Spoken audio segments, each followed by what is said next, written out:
we would like to share with you the video of one of our members, Kumasi Hive, in Kumasi, Ghana, and show you how they have been servicing their community and trying to provide solutions during the COVID pandemic. My name is Gertrude Marinago, and I'm with the Projects and Operations team at Kumasi Hive. At the Hive, our mission is to create equal opportunities for the Ghanaian youth. We achieve this by providing them training in entrepreneurial, digital and technical skills. We support our local community by equipping them with relevant skills in emerging technologies such as robotics, Internet of Things, artificial intelligence, and web development. Again, Kumasi Hive supports budding startups with funding to scale up their businesses. SMEs are given support through our incubation and acceleration programs. Our activities at the Hive are focused on innovation, creativity, and women empowerment through capacity building that makes us special. Another thing that makes us unique is that we are among the few hubs in Ghana with a makerspace. On impact making, we equip beneficiaries of our training programs with the necessary skills needed to create job opportunities for themselves, thereby promoting entrepreneurship. Through our STEM education programs, we also impact the younger generation for the future. We faced a number of challenges this year. COVID-19 happened unexpectedly, and that negatively impacted some of our operations. Most of our training programs done in person had to be moved to virtual platforms, and that afforded us the opportunity to digitize our training programs to reach a wider audience.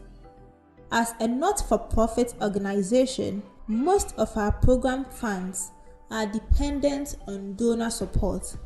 These funding were either delayed or diverted to support COVID-19 relief projects, and as a result, crippled some projects. That notwithstanding, we embarked on other projects, key of which is the Makers Assemble project, where low-cost materials were used to design and manufacture some COVID-19 relief items, including an ICU bed, face shields, and contactless infrared thermometer guns. These items were donated to hospitals and frontline workers. Day in, day out, we create impact by our activities, whether through training or working on projects. Kumasi Hive is the pace setter for innovation in Ghana. Kumasi Hive, connect, innovate, grow.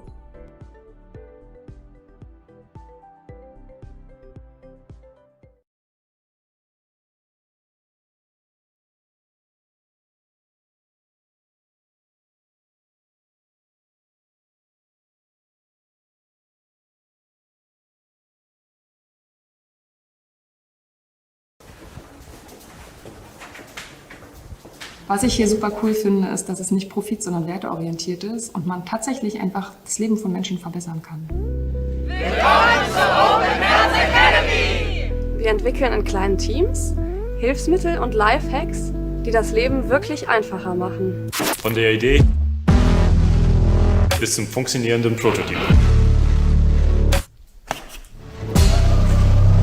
Sven zum Beispiel fährt jetzt Fahrrad. Und? Macht Spaß, Sven? Ja, total. Was auch Spaß macht? Unsere Lösung, mit der jeder Rolli zum E-Roller-Rolli wird. Du musst es einfach mal machen. Und wenn es dann funktioniert, machen wir es für alle zugänglich. Nachbaubar. Open Source für alle. Außergewöhnlich, oder? Zusammen mit Jonas, Asje, Rike, Tobi, Adina, Chong, Robert, Maike, Mervin, Anastasia, Flo, Daniel, Dejan, Sven, Maggie, Lena, Thomas, Ferdi, Bea, Ian, Isa, Paul. Und in diesen Werkstätten und Fab Labs kann wirklich jede Idee zur Realität werden. Hier ist viel Platz für außergewöhnliche Innovationen. Neben Workshops und Vorträgen kann man hier auch einfach richtig geile Sachen ausprobieren, wie einen 3D-Drucker oder Löten oder sowas. Das wird richtig cool! Es macht total Sinn, ein Produkt zu entwickeln mit der Person, die es auch benötigt. Endlich mal ein Projekt, wo du nicht überlegst, irgendwie, was soll das Ganze eigentlich, sondern einfach Sachen machen.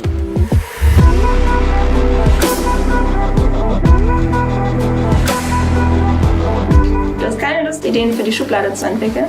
Dann mach doch bei uns mit. Ich finde die Open Health Academy deswegen so großartig, weil sie zeigt, wie lame die Industrie ist. Es kann doch eigentlich nicht sein, dass Hobby-Produktentwickler sich bessere Ideen überlegen, als das, was ich in jedem Sanitätshaus finde.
The Careables Assistive Tech Kumasi project seeks to empower people living with disabilities by removing the barrier of the lack of assistive devices. The project is in 2 phases, training and co-creation, which culminates in a hackathon and pitching summit, manufacturing and incubation. Trainees for the program have been selected. They have been taken through intensive and interactive training sessions on product design, 3D modeling and fabrication, and material selection. This training is done in person and virtually. A virtual challenge to engage and evaluate the skills of trainees in 3D modeling and fabrication and material selection has been launched, and trainees are working on mini projects in teams. Teams will develop a universal doorknob lever that easily converts a standard doorknob into a lever handle. People with difficulty gripping a standard doorknob should find this adapted lever handle an easy way to open a door. The handle should be ideal for anyone who has weak hands, osteoporosis, or arthritis. Designs by each team will be shared on all our social media platforms for our online community vote for the best.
Eu sou a Rama Bárbara e minha parceria com Criatura começou com um trabalho de arquitetura, paisagismo e intervenções urbanas, isso antes da pandemia.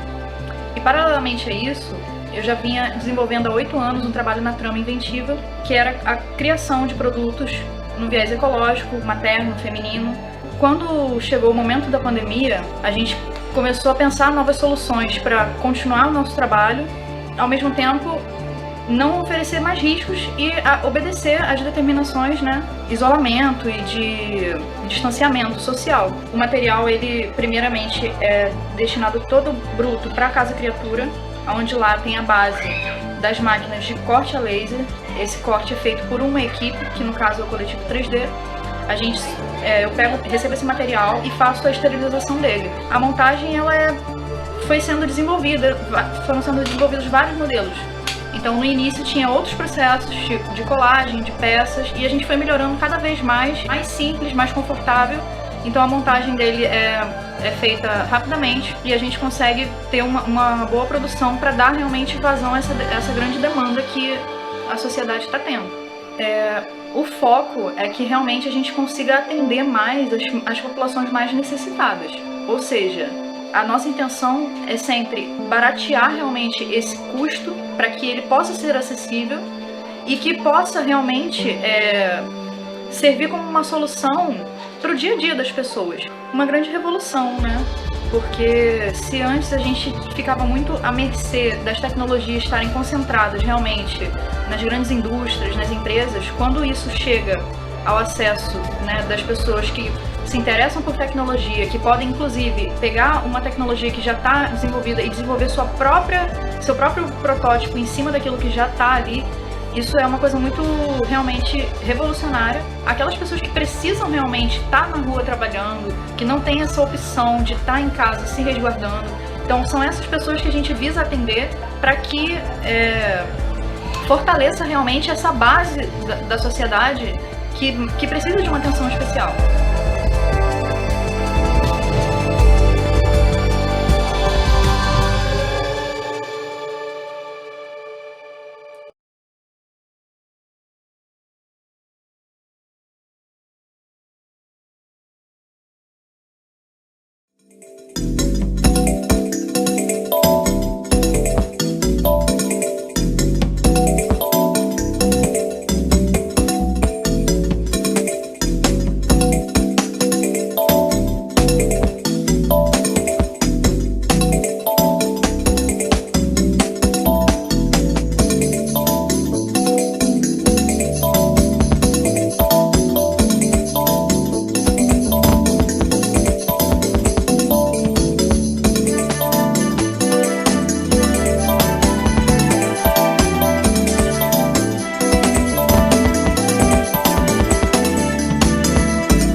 Hello, everybody. Welcome to this session. My name is Georgia Nicolau. I am from Brazil. I am part of this amazing network called Global Innovation Gathering. And today, this session is part of the DOTS program, which is a summit made by and from the network of Global Innovation Gathering. So here in Brazil, I run an organization called Instituto Procomum. We have been part of GIG since the beginning, including since even we were a formal organization, we were already participating in this network. GIG started in 2013 as a lounge in the Republica event, and with hubs mainly from Africa, Asia, and also Latin America, and also but also Europe and US, always with the aim of putting creative people together that are developing solutions for social problems. And we are a network of hubs everywhere, and we are all working with development of technologies, being either socio-technologies or just other kinds of technologies to solve problems that are in our territories, but also cooperating translocally and internationally. And today we're going to talk about a specific project, which is Careables, which was something that was quite an example of a transnational cooperation to address certain issues related to society and technology. Procomum is based in Santos. We have a space, you can call it a hub, but we call it a citizen lab or a citizen innovation lab. And in our space, we work with a commons orientation, let's say. And our mission is to build a commons world with the different people and different knowledge. We value diversity of epistemologies and narratives, and access to knowledge, but also production of knowledge. We do have a hackerspace and a makerspace inside this space, but we also have an artistic residency, and we have communities of practice that range from zero waste to intersectionality of LGBTQI plus and class, for example, solidarity economy, conscious consumption. We have a school of arts, a school for social entrepreneurship. So we range in a variety of plugins, all to build to be a platform of networks that are wanting to transform and create a more equal world. And I'm not alone today. I'm really glad that I'm here with my great partner, Ricardo Ruiz. Ruiz has been our partner since forever. We've been collaborating, but specifically today, this year, with Careables project that you'll hear more soon. We had a great exchange between the Northeast, where he's located, and Southeast, where we are located. So welcome, Ricardo. Thank you. And please introduce yourself, your amazing work, and what is that we are doing here today. Okay, Georgia, thank you very much. It's always nice to be with you here and with everyone that's watching us.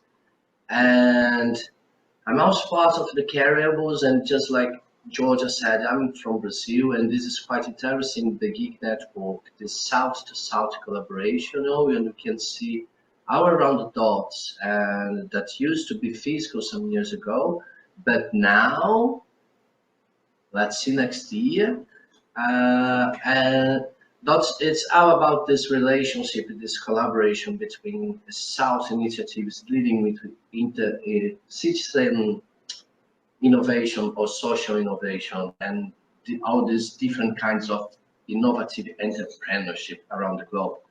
Dots last year took part in Nakuru, countryside of Nairobi, and just like Georgia said again, it's interesting to note that Olinda, where we are established, and Santos are both metropolitan areas of important cities in the country, So more than just the south-to-south collaboration, is the collaboration between the peripheries, the margins, because we always know it will happen in the center, but it starts in the borders. So it's nice to be in the borders, doing that collaboration and exchanging ideas and knowledge. This panel specifically is quite interesting for me because it's the project we've been developing the last year together with, not just with Procomum, but with, 10, maybe more hubs around the globe developing products for healthcare, and not products as the market things about products, but products developed to fit the person and to be developed together with the person, together with the doctors and designers. To talk a little bit more about Careables, I would like to invite Fadia here. Fadia is also part of the geek community and part of Careables. Thank you very much for being here with us tonight, or this afternoon, maybe this morning, Fadia. And be welcome. Please introduce yourself. Hello, Ricardo. Hello, Georgia. It's so lovely to be here on the second day of DOS. I'm Fadia El Garib. I come originally from Cairo, Egypt. I'm currently working on the Careables team, more based in Berlin, the office in Berlin, as part of the Gig Network. I would like to talk about how the Careables interest me in the first place. I believe that Careables is about transforming the mindset around healthcare to something that's more open. That is basically the main motto that we stand for in Careables. And I feel that this process of transformation is what is very interesting. How could you manage to make communities transform their mindset onto the basic healthcare that they ought to receive, especially groups that are not in the center, that are marginalized. Coming from Egypt, where we ourselves are in a transformative phase, it's super interesting to see how can we change the culture around healthcare. Yeah, and it's been super delightful to work with all these global partners all around the world and to see things happening and try to just bring the people to share that knowledge also. The idea that, you know, some makerspace in Ghana could learn from an experience of this other space in Nepal or in Brazil, where you are, Ricardo and Georgia, has been magnificent to watch as a process. So this to me is an idea of a platform. This is what Careables stands for. It's that platform where different spaces, different individuals are working on that specific topic that is related to the healthcare and exchanging knowledge in that sense. Amazing, thanks, Fadia. And today I think that which is really nice. So let's say the title of this session is Global Open Source Healthcare. How can you support the community around your hub with Careables? And I think that both me and Ruiz, we have really interesting stories to tell, and that we can relate to, but that are also quite different because he lives in one context and I live in another one. Even though we're in the same country, we have a lot of differences. And we also have a lot of videos to show. It has been an intense year. And I don't know if you both agree with me, but I have the feeling that Careables kind of predicted the moment that we were going to leave, because when the project started, you know, talking about open technology, talking about the relationship with health and open technology and a people-centered health, it was before the pandemic, but of course, a lot of the crises that we've seen after the pandemic were already there, right? So our relationship with health, our relationship with technology, the fact that we don't have a technological divide, but we do have a social divide that, of course, influences the technological divide. And I think that for my perspective and for Procommun perspective, the fact that now we're having a race for a vaccine that are all patented, and that Global South is one more time gonna be, you know, paying for it, for the global trade agreements, and that we don't have an open source vaccine. I think it already says a lot about how this way of living of ours see health and see the importance of health and technology, right? So the race for investing money in technology. So I think I welcome a lot this project Careables, because it gave, I think, the perspective of talking about health and talking about technology, and more than that, producing health and technology in contexts that maybe we wouldn't be making these kind of conversations, right? Yeah, so tell me. Especially bringing to the table the idea of the open source into the health and technology. You know, this is fundamental. This is basic of life. And if you think the future to come, that what we're going to be in 2030s, 2040s, you know, when we will be mass producing food in small places, small printers around the globe, you know, will this food be open source? You know, the medicines, if they are not open source, the vaccines, they rely on policies and politicians, you know, and how the open source community can really got into this movement of medicine and health and care for the others and care for yourself, I think is the quite important, the Careables program, and how it can help the community not only around the hubs, but in a even broader sense, you know, in a planetary landscape. Yeah. What I think is also interesting is to study how the existing healthcare system is not serving, basically, it's not catering for the need of so many groups. And thus comes out the very supposedly normal solution is that health is open for everyone. And basically all this standardized production of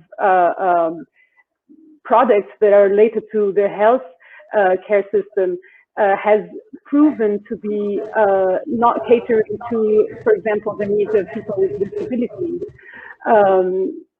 So to bring those different stakeholders together, to think of the designer, to think of the person in need of that design, and to bring both perspectives together and to see the product and the process that comes out of it, I think is the core of what Careables is about. So it's no longer that the manufacturer is manufacturing what they need to do, and they're getting into this whole capitalist system of production and making profit, regardless of the user, basically the end user that is going to use that thing.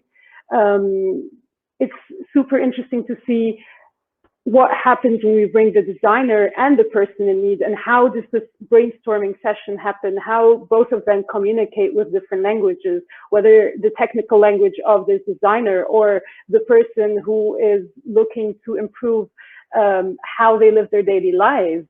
And we've seen that in the products that have been produced in the past years, which are documented on Welder, for example. Some of them are the wheelchair product that we later, that is also present on the platform, and maybe we'll talk about later, or the glypho, this invention that was made, to basically help children with certain disabilities draw, something as simple as that, or to be able to express themselves in that sense. So yeah, that to me is a really interesting point to think about when we talk about the Careable as a platform. It's also the process of documentation. So what we can see here, for example, throughout this platform, this is a platform that is made to document hardware, basically the design process, and using this platform, you can go from zero, basically having nothing, to 3D printing a product that could help the local community, for example, without having to depend on corporations or having to have a lot of money to buy expensive devices. Ricardo, I remember there was also one of the products here, which was the hat. And that had a very interesting story.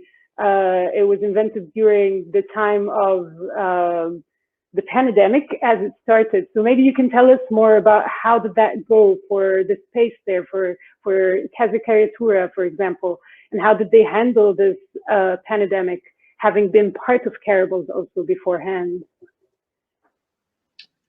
This is a quite interesting story, Faja. I would be glad to share, because the idea of these hats, but not only those hats, we made a different formats of hats. For example, this one here, that we call it the dub shield, you know? So we have here the dub shield for people with dreadlocks, but we also have turbans for women, you know? We have a protection here.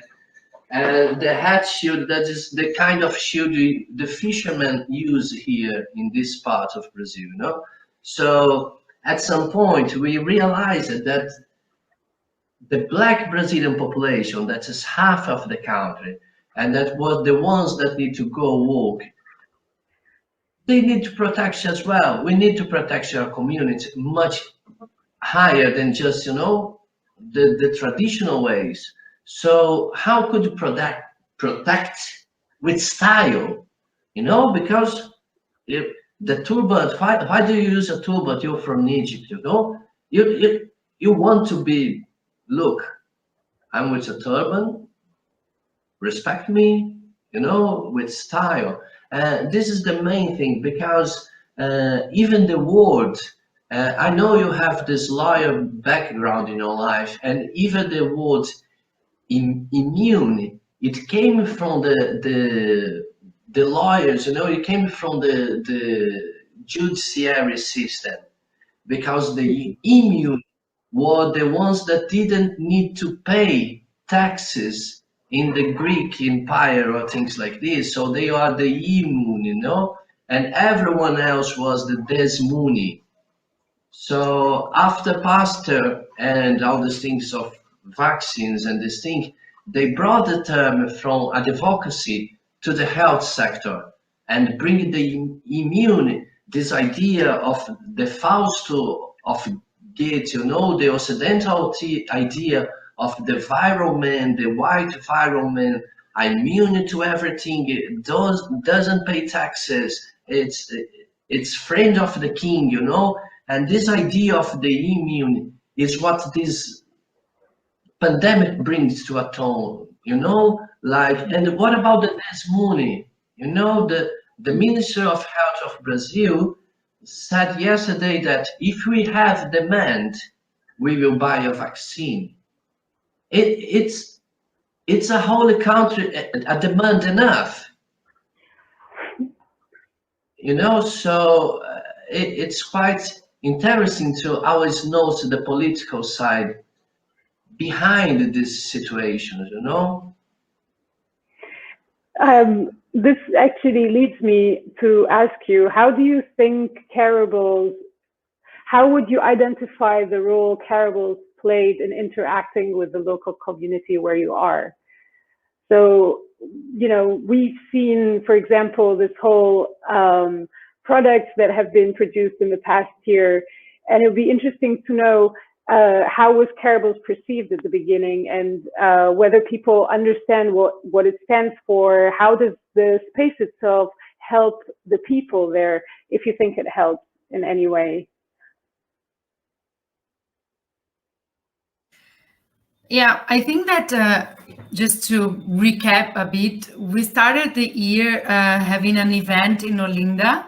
So I went to Olinda and we made together an event with Casa Creatura, which is the hub where Ricardo works and builds the networks. And it's really a different context, because like they are so.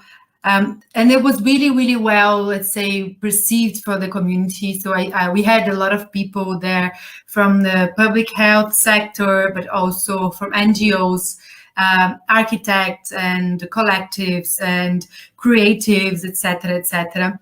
and people were already doing stuff, right? And I think that's really important to say, like both me and Ricardo, we have a long story of working also with open tech and open access to knowledge in general. So not only tech, but also this concept of, free culture that we call the free culture. So Procomum considers itself a free culture organization. When we say free, we don't mean free beers, right? Which is different.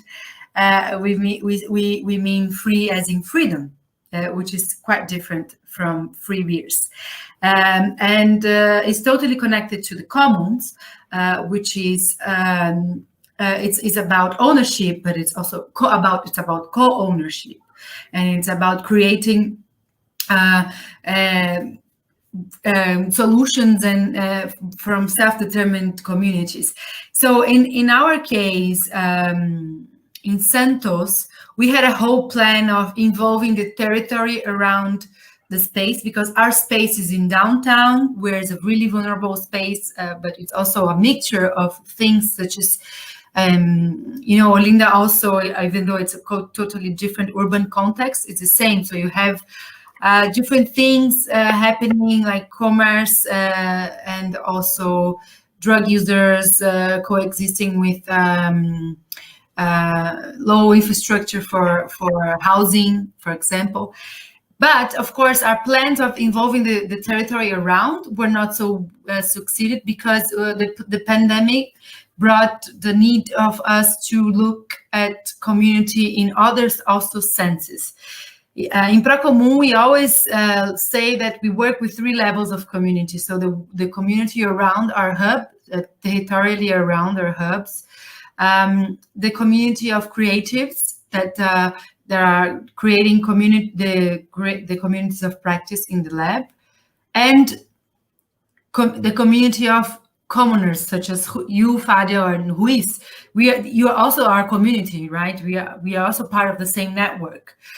And we work with these 3 layers of community all the time. And I think that what the pandemic brought was really, a sense of rapid response. So in the end, I think what is really interesting is that Careables was working as a platform. So institutionally, maybe, people were not saying, well, I'm doing a Careables, I'm working for Careables.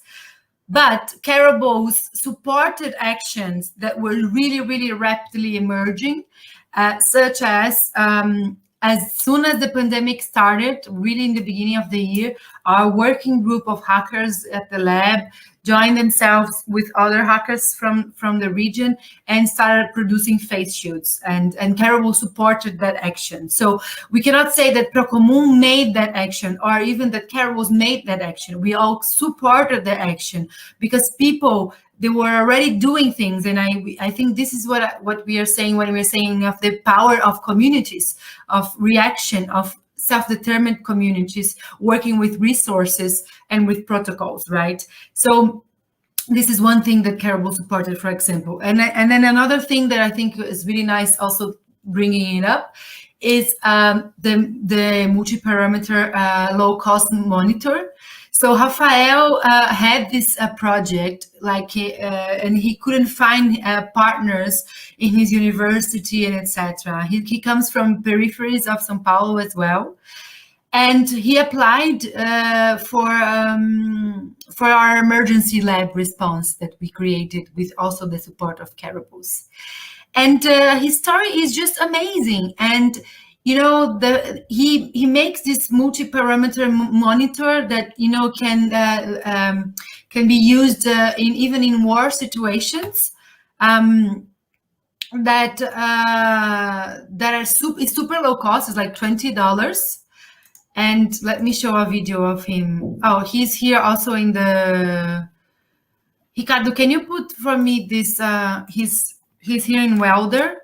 Look, I'm gonna put in the chat his link to the welder, and Rafael is just an amazing person doing something out of his room. He's super shy, and he was doing that in his room. He was looking for people to connect, and during the emergency lab, he worked with collaborators and mentors. Ruiz was one of the mentors also.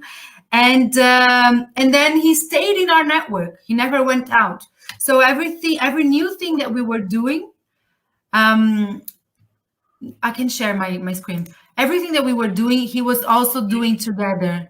So he came for the maker gathering, and now he's working with one of the people from Ruiz communities.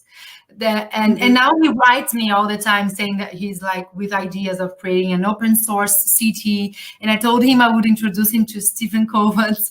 And I mean, he's now all over the place and doing other things. And he came all the way to Santos to deliver the monitor. And then now the monitor is at the exhibition that we are doing at the Arte no Dique.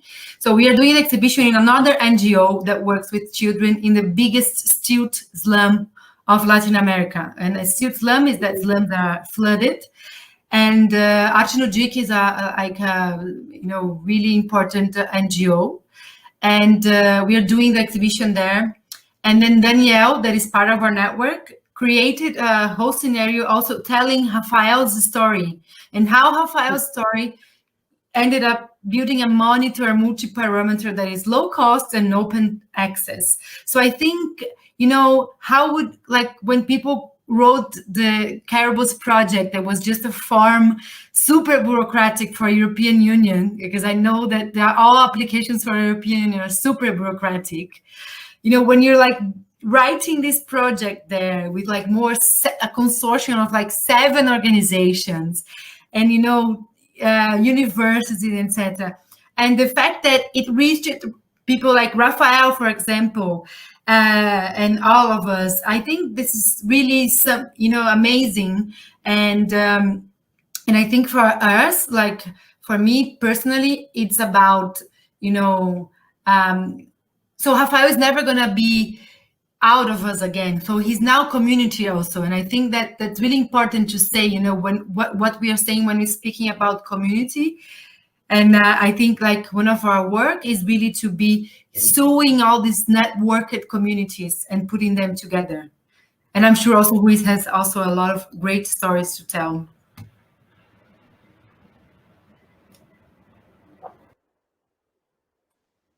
I'm muted. It's the new phrase of the century. All right, so we were very focused on our local context, but Careables also having other countries, other hubs. So this is the video from Nepal that I think is quite important and quite interesting. The work Baha have been doing in Nepal in the last years, together with GIG, and just like Georgia said, with support from Careables, it's quite transforming their community also. So I just need to find the play button. It's here, so I'll share my screen with everyone. It will be much.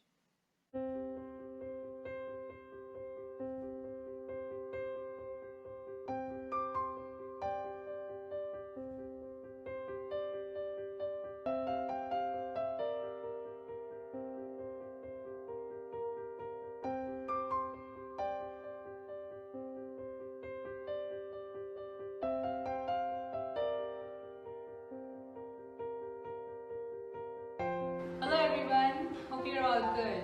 Well, it has been some time since we started working with Careables, and it has been an amazing journey so far.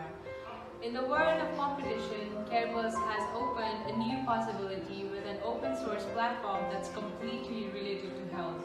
This is something that's helping countless people with different health problems. Along with this, to reach out to the community level, Careables is exhibiting various products, which in itself is a really good thing. Well, now talking about the pandemic, a better side of the pandemic was when it hit and the world was locked down. People started looking for creative ways to meet their needs and help those in need. Knowing about the Careables family and well, the platform beforehand has helped with directly discussing about the ideas and also getting feedback. So to be honest, The exposure has been extraordinary.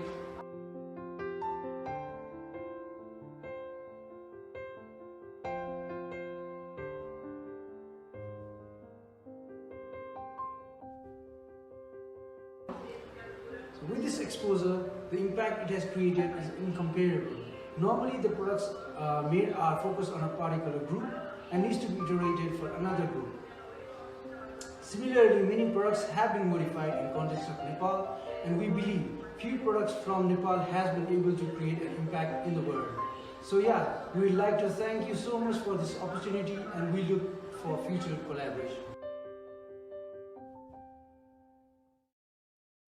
It's because we would like her to tell about the exhibition that Careables created, which was something amazing because it was several hubs at the same time. And so you just saw the video of the exhibition that happened in Nepal, which is a part of the Careables. So like we all did a lot of things throughout the year, and now it was also a way of showing what we did and involving even more people. So maybe Fadia, could you give us like some words about the exhibition? Yes, absolutely. So I can talk about the exhibition from my side, which was basically coordinating between all these different hubs around the world. So we have the exhibition happening or has happened in 7 different countries or cities, to be more accurate. So the exhibition was the idea of reaching out at the end of this year. So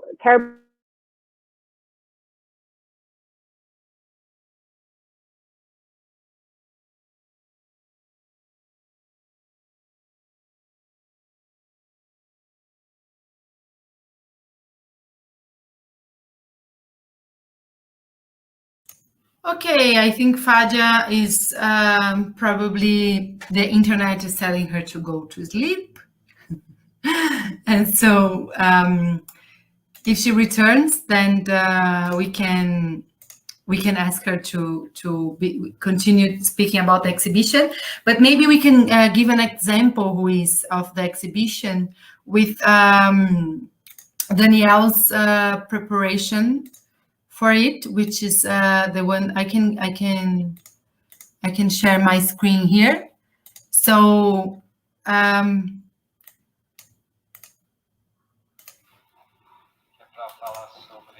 so this is Daniel. He is an art director and I don't know, inventor, really. And he works. He is part of our community. He's part of the community working group that we call Inventions. So he invents things, and he made the art design for the exhibition that we also did.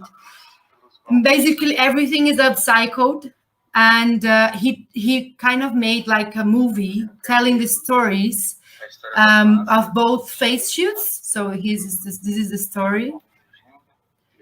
And this is the movie of Rafael's life that began in the periphery of São Paulo until he created the parameter monitor. So, and this is this stayed at the exhibition. Let me show you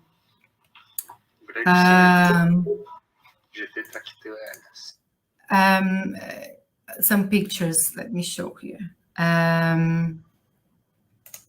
So this is how it looked in the exhibition, right? Here. The sound is good.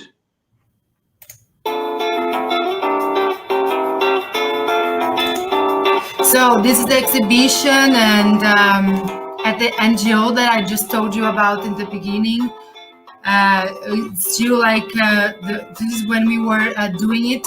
So this is how it looked. So what Danielle did was really tell the story as like in a movie of both the face shields, how it began, and you could open here, kids could open here, and it would be written. And here is the story of Rafael's life also. And so this is one example. This is Rafael. So this is one example of, you know, the exhibition that Fadia was speaking. I just saw that she came back. Hi. This is also one of the examples that when you are writing a project, you don't feel, you know, how can you imagine that a project written as Careables would become a theater of upcycled material, you know? This I think is incredible, really incredible. So please, Fadia, tell us a little bit more about the exhibition. I think her connection is bad, so maybe let's try one more time. Yeah. Yes, great. Let's try one more time. I don't know where I stopped exactly, so I'm going to start from somewhere. So as I was saying, so coming to an end now, to the end of funding of the project for now, it was important to start showcasing the products that has been produced, and it was also interesting to see that in terms of the interaction between the hub and the local community, and how could these products and the principles of what Careables stands for, from open source, free design, people collaborating together to come out with a product, how could it be showcased in these different spaces? And given the very, very special circumstances that we all live in at the moment, it was also tricky because we planned the exhibitions before the pandemic had started.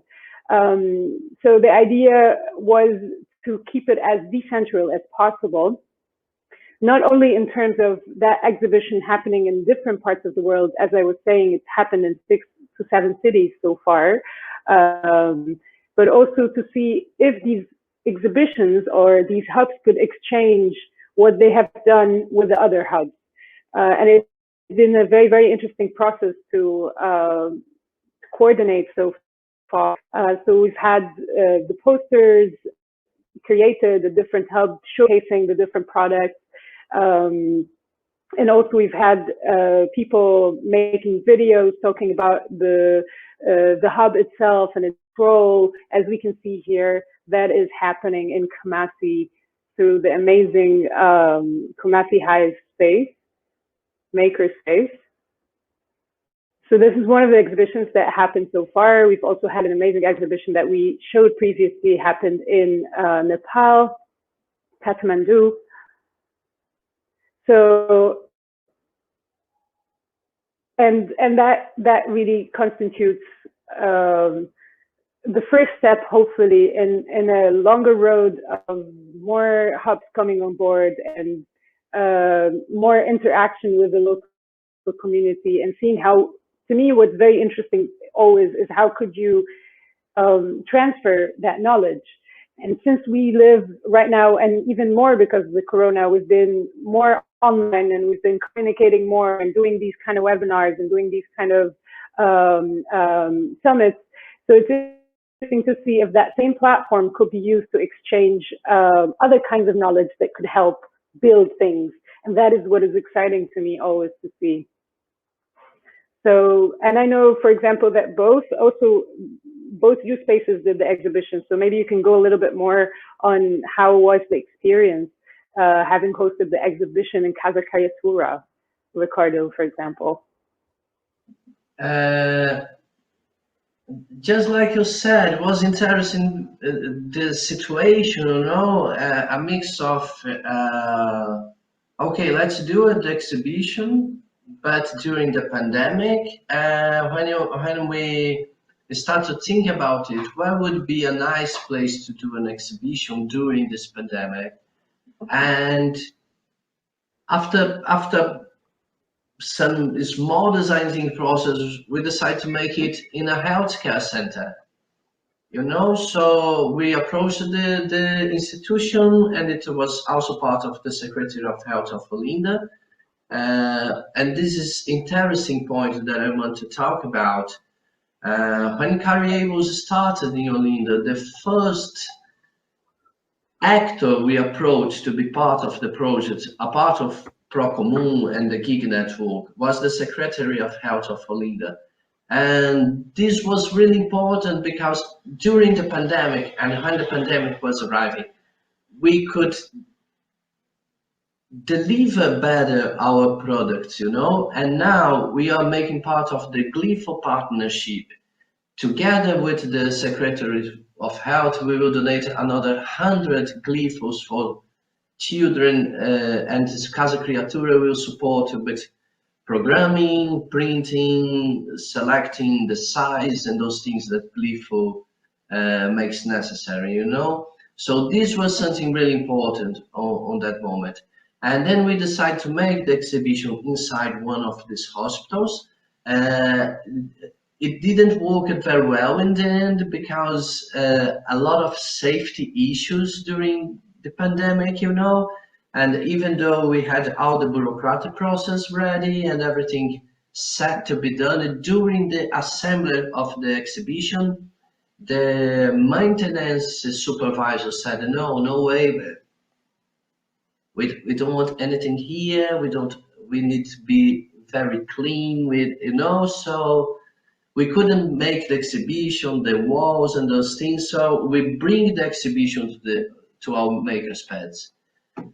And for coincidence or not, the main TV channel were there to record about our space and these things, and they record the exhibition. So we had a virtual exhibition on broadcasted in the main TV channel, you know. So this kind of weird situation that just in 2020 we will survive to tell the history of this moment. You see, it's more like that. I know.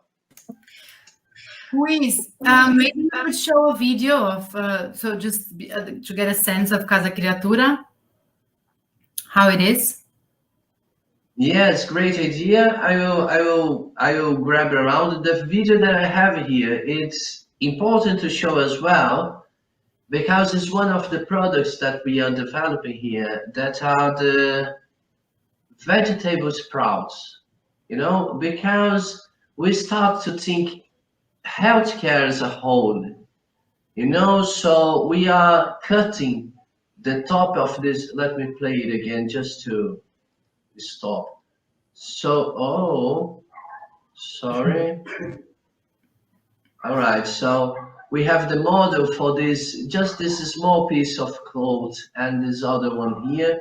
So, and the way of doing it to create your own juice or to create your own morning sprouts to eat, you have it on Welder as well, you know, and you also have how to do aromatherapy pillows that, you know, we develop it also. And this is interesting because in the beginning of the process, during the South-to-South collaboration, we thought the necessities of the population in healthcare in the South, they are different, you know. Of course, we have all the situations with disabilities, but even with disabilities person, they do get dengue, you know, they do get bad nutrition during childhood. So we have to tackle many different situations when you think about healthcare in the global South. You know, we have to think about malaria. We have to think about open source vaccines and all the things you said. I will search for a nice video here. Just 1 second.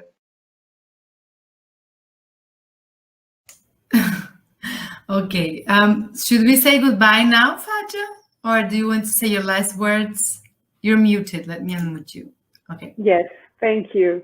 I'm very happy to have been here today with both of you. I very much appreciate your work, and it gives me a lot of hope to see that happening because I do a lot of the computer work, and it's so lovely always to hear and see the things that are happening on the ground.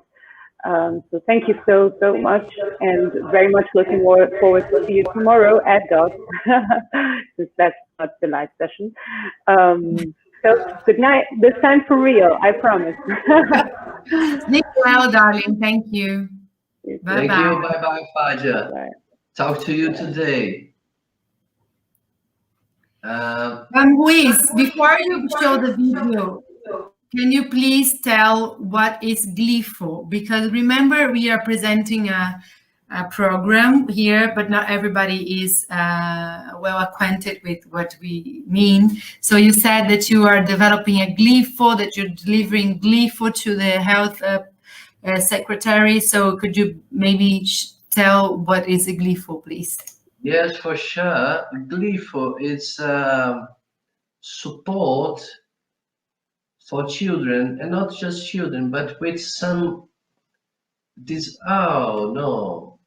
with some disability. I don't need the screen now because I showed you and I'll search here. But when you have some kind of disability, it's very difficult in your hands, especially. It's very difficult for you to hold a pen. You know, and not only physical disabilities, but many times neurological disabilities as well. You know, they are classified as physical.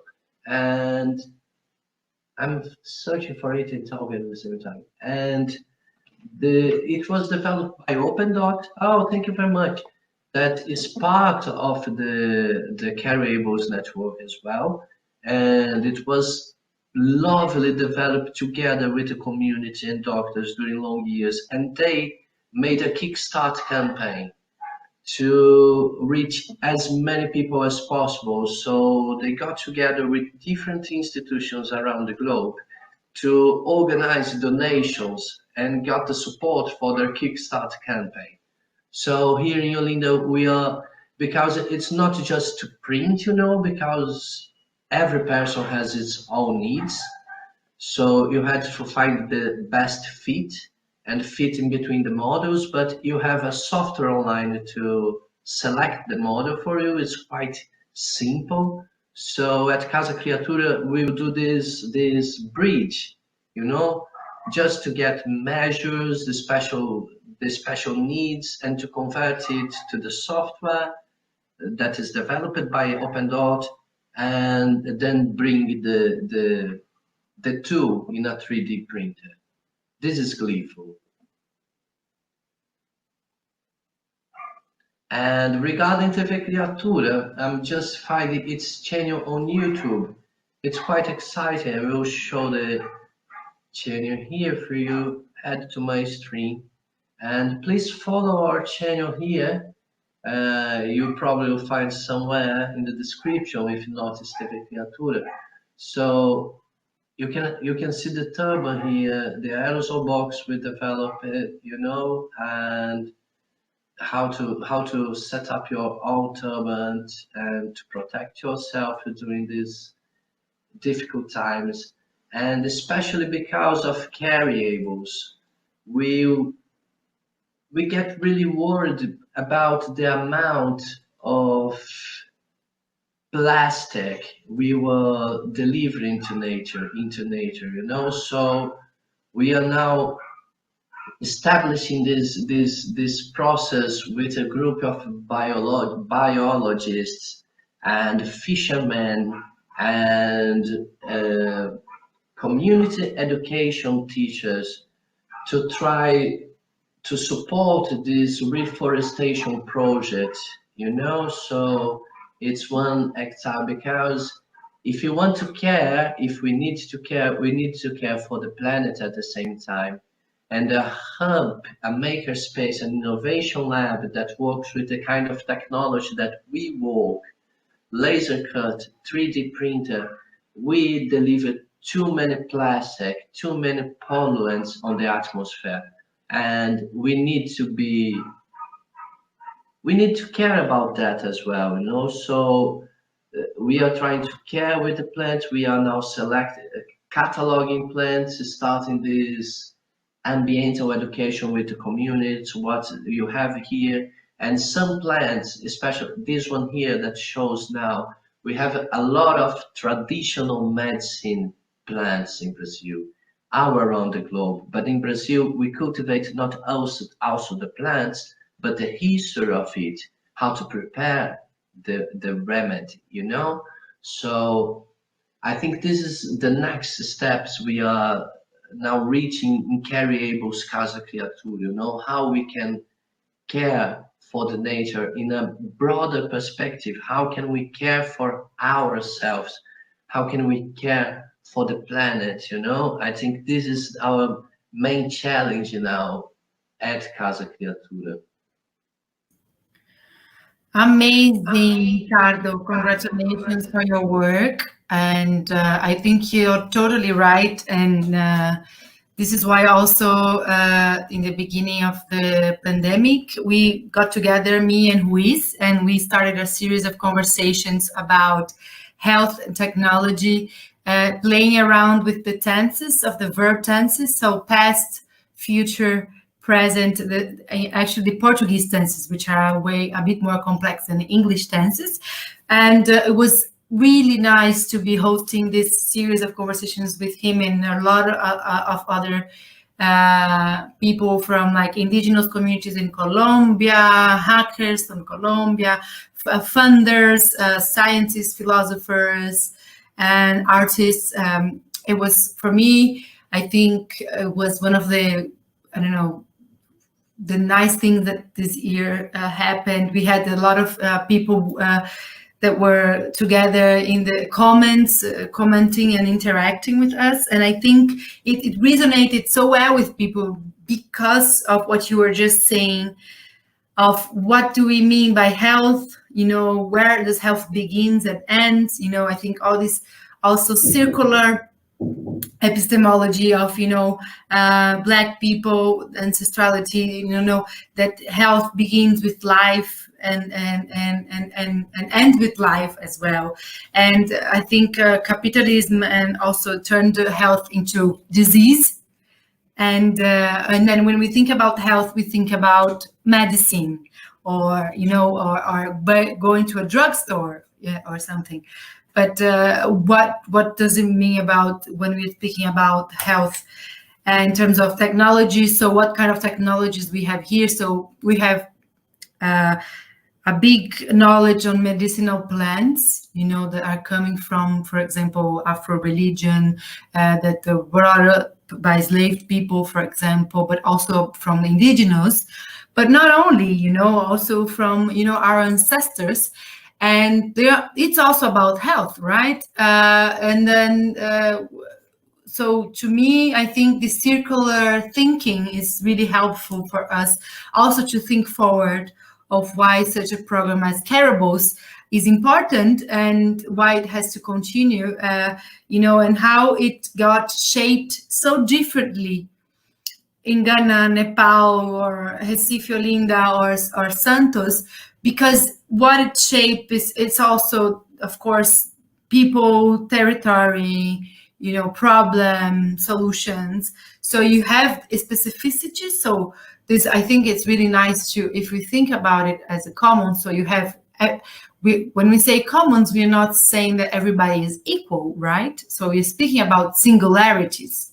So we are all quite singular in our contexts, but we do have some commonalities, and we can find our commonalities and share our commonalities and share our learnings. And I think this is, I think, maybe one of the big learnings of Careables also. And I was wondering, Ricardo, maybe could you show a bit, I don't know, did we show already Singapore?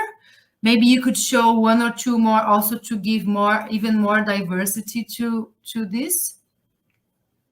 Excellent, excellent. I will share the screen here. We are approaching the end of your session, unfortunately. It's been really nice to talk about it, but I do believe this session doesn't end here, you know.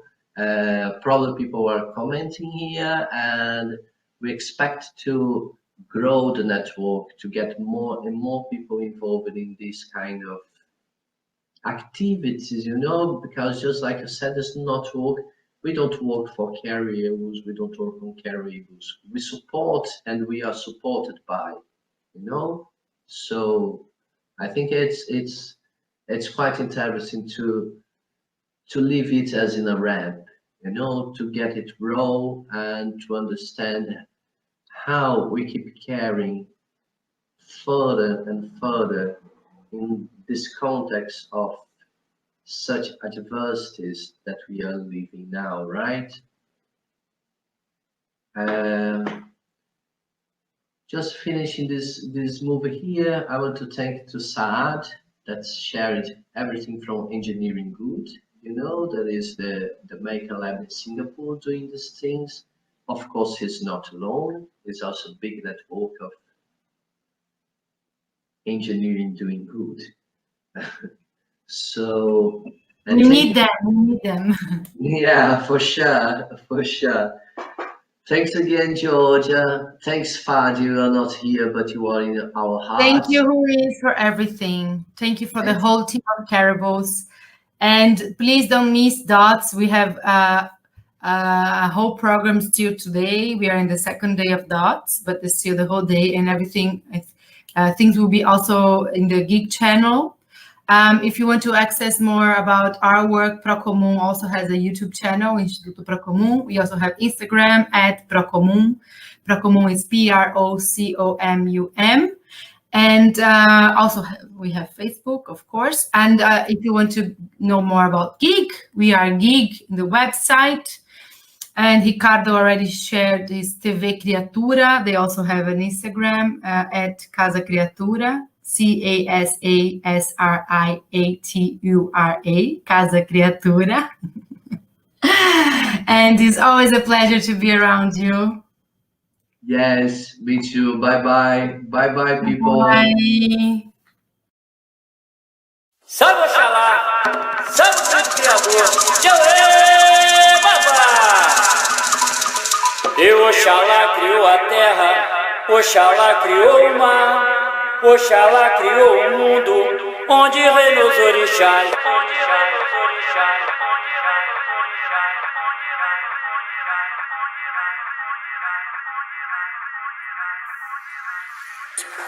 Thank you.